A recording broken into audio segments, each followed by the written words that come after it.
ભાજપના વર્તમાન ધારાસભ્ય અલ્પેશ ઠાકોરને સરકારમાં કેબિનેટમાં થયેલ નિમણૂકમાં અને તેના પછી પક્ષના સંગઠનમાં થયેલ નિમણૂકમાં અવગણવામાં આવ્યા અને તે બાદ તેમણે સક્રિયતા બતાવવાનું શરૂ કર્યું. ઠાકોર સેનાના વડાને લાગવા માંડ્યું છે કે આમ રાહ જોઈને બેસીશું તો કશું જ નહીં થાય, આમને આમ જ બેસી રહીશું તો નવું કશું મળવાનું તો બાજુએ, પરંતુ હાલમાં જે છે એ પણ જૂટવાઈ જતા વાર નહીં લાગે.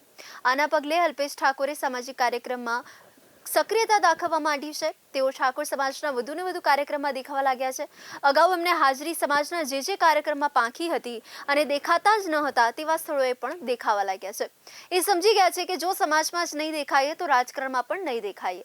તેની સાથે સાથે તેમણે ઠાકોર સેનાને પણ સાબદી કરવા માંડી છે અને આ જ દિશામાં આગળ ધપતા 26મી જાન્યુઆરીના રોજ ક્રાંતિ કરવાની જાહેરાત કરી. આને કારણે બધાના કાન સરવા થઈ ગયા હતા કે તે હવે કઈ ક્રાંતિ કરવાના છે. અગાઉ પણ તેમની ઠાકોર સેના પરપ્રાંતિઓ સામે વિવાદાસ્પદ કાર્યક્રમ હાથ ધરી ચૂકી છે.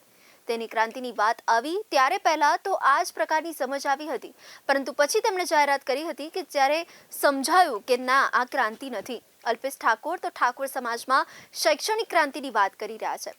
અલ્પેશ ઠાકોરે ગાંધીનગરમાં શૈક્ષણિક સંસ્થા સ્થાપવા માટેની ક્રાંતિની જાહેરાત કરી. આ માટે ક્રાંતિ 26મી જાન્યુઆરીએ રાત્રે 3 વાગે ફૂંકાશે. આ દિવસે રાત્રે 3 વાગે આ સંસ્થાનું ભૂમિપૂજન કરવામાં આવશે. ઠાકોર સમાજના યુવાનો અને યુવતીઓ આ સંસ્થામાં ભણી શકે તે માટે આ સંસ્થા બનાવવામાં આવી છે. ઠાકોર સમાજને શિક્ષણ મેળવવામાં મદદરૂપ થવામાં આ સંસ્થા બનાવાઈ છે. ઠાકોર સમાજ શૈક્ષણિક રીતે પછાત રહી ન જાય અને વિકાસની દોડમાં પાછળ રહી ન જાય એ માટે આ સંસ્થા બનાવવામાં આવી છે. આ સંસ્થા ઠાકોર સમાજના વિકાસમાં પાયાના પથ્થરનું કામ કરશે.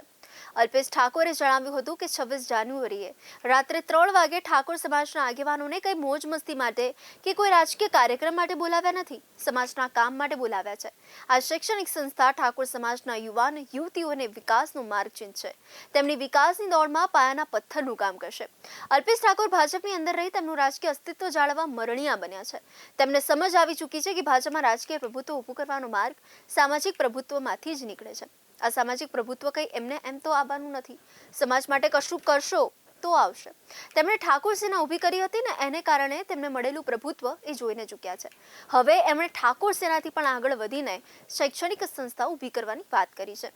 હવે તે ફક્ત રાજકીય આગેવાન નહીં, સમાજના માર્ગદર્શક બનીને સમાજને નવો રાહ ચીંધનારા તરીકે પોતાની છાપ ઉપસાવવા પ્રયત્નશીલ છે. આજે ઠાકોર સમાજ ગુજરાતની વસ્તીમાં નોંધપાત્ર હિસ્સો ધરાવતો હોવા છતાં શિક્ષણથી લઈને નોકરી બધામાં પાછળ છે. તેનું કારણ સમાજની અંદર પછાતપણું, શિક્ષણનો અભાવ, યુવાનોમાં દારૂની ટેવ છે. તેને કારણે આ સમાજે સામાજિકથી લઈને રાજકીય અસ્તિત્વ ઉપરાંત આર્થિક સુખાકારી માટે પણ વલખા મારવા પડે છે. અલ્પેશ ઠાકોર હવે ઠાકોર સમાજના વિકાસનો પાયો બનવા માટે આતુર છે અને તેથી જ પાયો નાખવાનું પણ કામ કરી રહ્યા છે. 26મી જાન્યુઆરી રાતના 3 વાગે બોલાયા છે મેં તમને. ખબર છે ને? 26મી જાન્યુઆરી રાતના 3 વાગે ખાલી એમની વાતો મારવા નહીં બોલાયા. 26ની રાતના 27 ઓક્ટોબર તમારા શિક્ષણની દિશા નક્કી કરે એનું ભૂમિપૂજન કરવા માટે બોલાયા છે તમને. ગાંધીનગરમાં એક એવી સંસ્થા બને જે સંસ્થા થકી આ સમાજના દીકરા દીકરીઓ ત્યાં પણ ભણી શકે. આ માટે તેમણે 26મી જાન્યુઆરી જે દિવસે પ્રજાસત્તાક જાહેર થયો તે દિવસે ક્રાંતિ ફૂંકવાની જાહેરાત કરી.